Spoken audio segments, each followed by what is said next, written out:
Liberalizm, bireysel özgürlüğü temel alan bir siyasi felsefe olarak tarihte önemli evrimler geçirmiştir. Klasik liberalizm, bireylerin haklarına odaklanırken, sosyal liberalizm eşitlik ile özgürlük arasında bir denge sağlamaya çalışmaktadır. 18. yüzyılda aydınlanma çağının etkisiyle belirgin bir siyasi hareket haline gelen liberalizmin kökleri, John Locke'un hayat, özgürlük ve mülkiyet ilkelerine dayanmaktadır. Yüzyılda sanayileşmenin getirdiği sosyal sorunlar, klasik liberalizmin sorgulanmasına yol açmış ve bu dönemde liberal devletlerin kurulmasına zemin hazırlamıştır. Ancak büyük bunalım sonrası, sosyal liberalizmin yükselişiyle refah devletinin temelleri atılmıştır. 20. yüzyılın ortalarına kadar Batı dünyası önemli bir refah dönemi yaşamış. Fakat 1970'lerdeki ekonomik duraklama, klasik liberalizmin yeniden canlanmasını sağlamıştır. Günümüzde liberteryenizm gibi farklı formlar, siyasi arenada dikkat çekmektedir.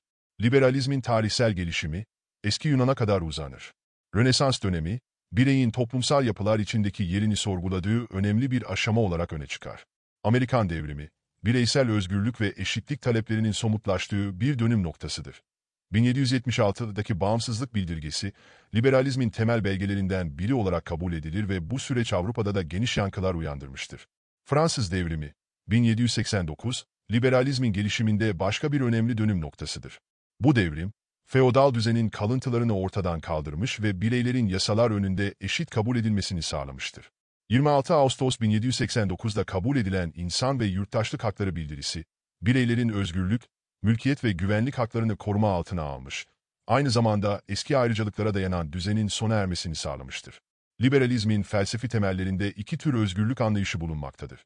Negatif özgürlük, bireylerin başkalarına zarar vermediği sürece kendi tercihleri üzerinde serbest olmasını savunurken, pozitif özgürlük, bireylerin potansiyellerini gerçekleştirebilmeleri için gerekli imkanların sağlanmasını öne çıkarır.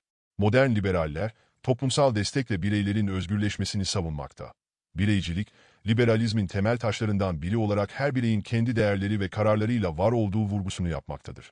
Hoşgörü, liberalizmin önemli bir parçası olarak, farklı görüşlere saygı duymayı gerektirir.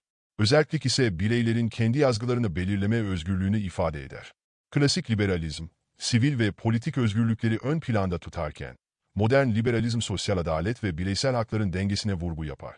Devletin yoksulluk ve eğitim gibi konularda daha aktif bir rol oynamasını savunur.